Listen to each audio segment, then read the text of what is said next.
बिस्मिल्लाहिर्रहमानिर्रहीम। अस्सलाम वालेकुम।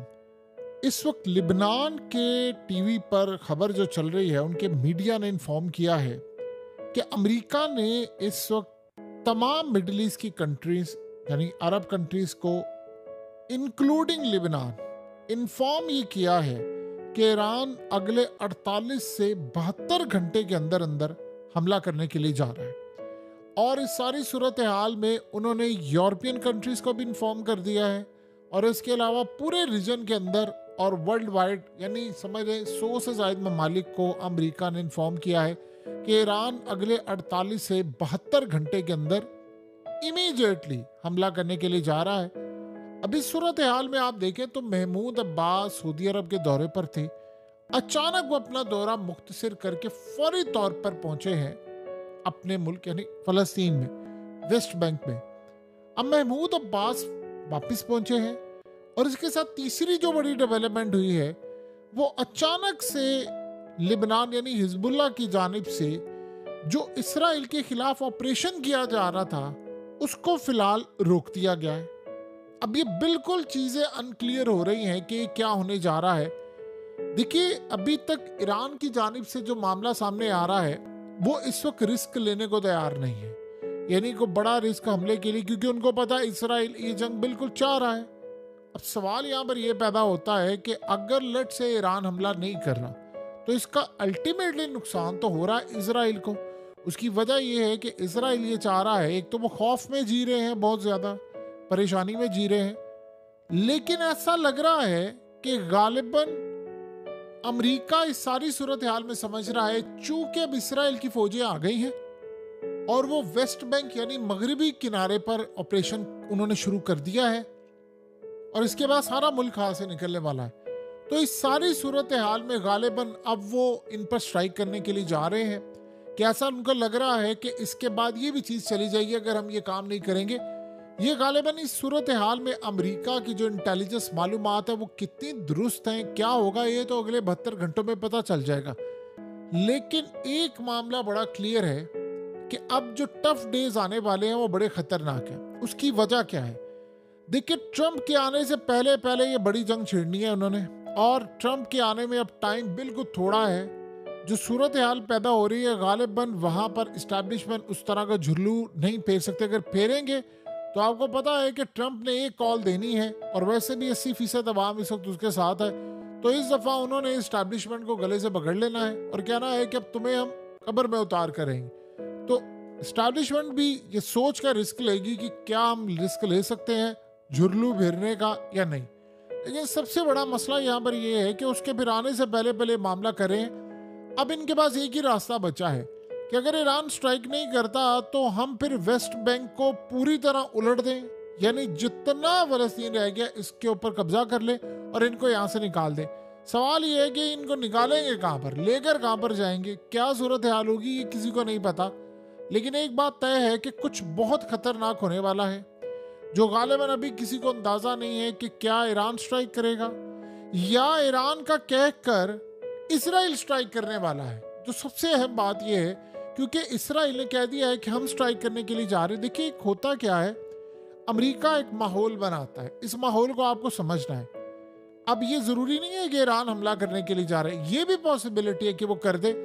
लेकिन कभी कभार ऐसी सूरत हाल पैदा होती है कि अमेरिका एक माहौल बनाता है और उस माहौल के तहत वो सबको इन्फॉर्म करता है ईरान करने जा रहा है। उस दौरान इसराइल स्ट्राइक कर देता है ईरान के ऊपर और वो कहता है मैंने जी प्रीएम्प्टिव स्ट्राइक किया है, मैंने अपने बचाव के लिए हमला किया है क्योंकि मुझे खतरा था कि ईरान हमला करने के लिए जा रहा है, लिहाजा मैंने पहले ही हमला कर दिया। तो ये भी सूरत हाल पैदा हो सकती है।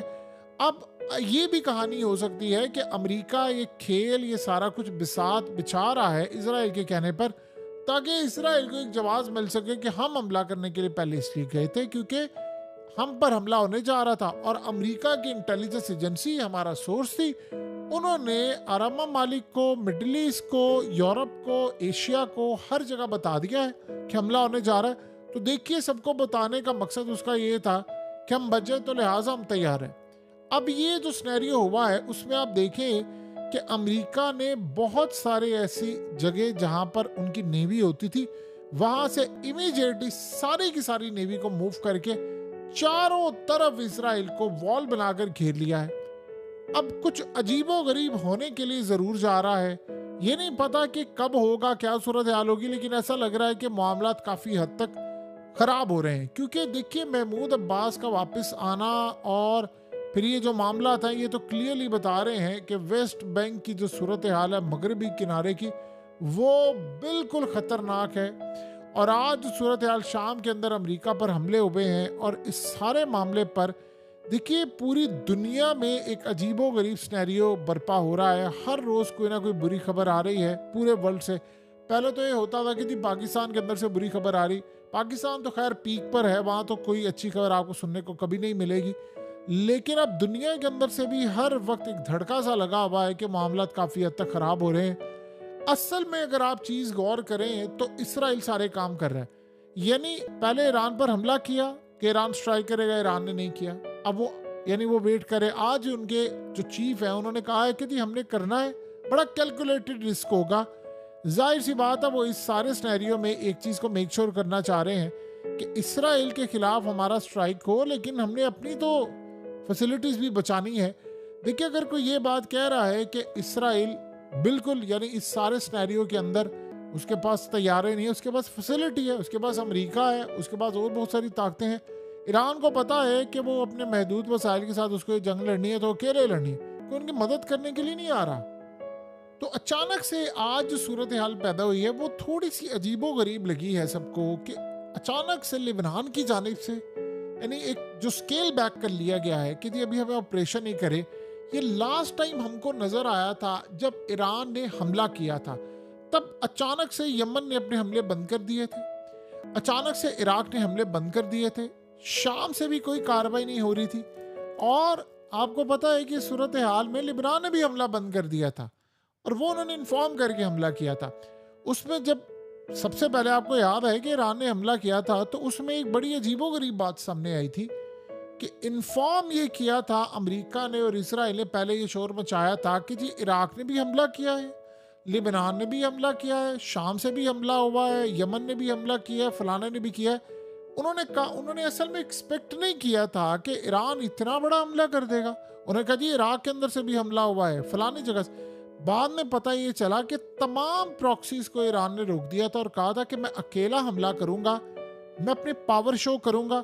लेकिन जो आज़ाद मीडिया के अंदर चीज़ आई थी कि उनकी निवातम बेस को बड़ा शदीद झटका लगा था, उनको काफ़ी इसराइल को नुकसान। देखिए, एक हाइपरसोनिक मिसाइल उड़े और 2000 किलोमीटर तय करता करता जाकर गिरे। आप 2000 किलोमीटर दूर से आसमान से ऊपर से कोई एक ईंट भी फेंकेंगे वो भी नीचे जाकर बड़ी तबाही मचा देगी। तो आप सोचें कि जब हाइपरसोनिक मिसाइल जाकर लगा तो उसने तबाही नहीं मचाई, क्योंकि वो तो तबाह भी नहीं किया गया। तो उस वक्त जो ख्याल था आज़ाद मीडिया का, जो सोर्सेज वहाँ पर इंडिपेंडेंट थे, वो कह रहे थे कि कई फौजी मारे गए हैं, बेस पूरी की पूरी तबाह कर दी गई है। और इस सूरत हाल के अंदर ईरान ने क्लेम नहीं किया इसको। वो क्लेम इसलिए नहीं किया क्योंकि वो जंग नहीं चाहता था। और बाद में ईरान के जर्नैलों ने ये बात ज़रूर कही थी कि हमारा 200 जेट्स के साथ पूरा आमना सामना था और ये यानी लड़ाई थी बहुत बड़ी। तो ये हमला तो था। और इस सूरत हाल के अंदर अब कहानी ये है कि इस वक्त ईरान जो करने के लिए जा रहा है, अगर उन्होंने स्ट्राइक किया तो ये तो एक जंग है। और उसके बाद देखिए दो ही सूरत हाल हो सकती हैं कि ईरान को या तो फिर, अगर लट से अमेरिका की ये बात बिल्कुल ठीक है, तो फिर ये सूरत हाल हो सकती है कि अगर वाकई लट से ईरान हमला करने के लिए जा रहा है अगले 72 घंटों में, तो ईरान को इंफॉर्मेशन है कि इसराइल उस पर पहले स्ट्राइक कर सकता। तो ये ना हो कि इसराइल स्ट्राइक करके हमारी फैसिलिटीज उड़ा दे, इससे पहले हम उनको जवाब दे दें। क्योंकि लास्ट टाइम भी जब ईरान ने जवाब दिया था तो इसराइल उस वक्त खिलकर रह गया था, वो दोबारा इस काबिल नहीं हुए थे, उन्होंने ईरान पर हमला नहीं किया। फिर वो स्ट्राइक नहीं उन्होंने किया, ये ज़रूर किया कि उन्होंने मुखबरी करवा कर इस्माइल हानिया को मारा और बदला लिया। तो ये जो सूरत हाल पैदा हुई थी तो वो तो सब जानते हैं कि मामला क्या है। आपने एक अजीबोगरीब बात गौर की होगी कि इजराइल ने जो हमला किया, इस्माइल हानिया को मारा, उसमें बाद में उन्होंने बताया कि सिक्योरिटी गार्ड ने इन्फॉर्मेशन दी थी, जर्नैल सारे शामिल थे और सारा कुछ था। ईरान डिनाई करता रहा, ईरान इस बात पर कम से कम झूठ बोल रहा है, ये बात तो सबको पता है, क्योंकि वो नहीं बताना चाहता अंदर के कौन से जर्नैल, सिक्योरिटी, और ये इतनी बड़ी यानी किस तरह लैप्स हो गया। लेकिन एक अजीब आपने सूरत हाल देखी होगी कि कोई भी यूरोप का हो या कोई और दूसरा मुल्क हो, सिवाय चाइना के या आप देख ले रूस या एक दो ममालिक के, किसी ने नहीं कहा कि इन्होंने गलत किया है। यानी आप ये सोचें कि सारे इसराइल के साथ है, आप किसी मुल्क के अंदर जाकर दहशतगर्दी कराते हैं और सारे इसराइल को सपोर्ट करें। अमेरिका को आप ज़रा देखें, इसीलिए तो चाइना ने आज कहा है कि सबसे बड़ा फसादिया जो दुनिया के अंदर फसाद मचाता है, दुनिया के अंदर बर्बादी करता है, वो अमेरिका है। अमेरिका ने ऐलान कर दिया है कि जी हाँ ठीक है, हमला किया है इसराइल ने, लेकिन अगर ईरान करेगा तो उसको हक नहीं होगा और हम दिफा के लिए आ जाएंगे। अब देखना यह है कि अमेरिका की इंटेलिजेंस अगले 72 घंटों में ये कामयाब होती है या ये नाकाम होती है।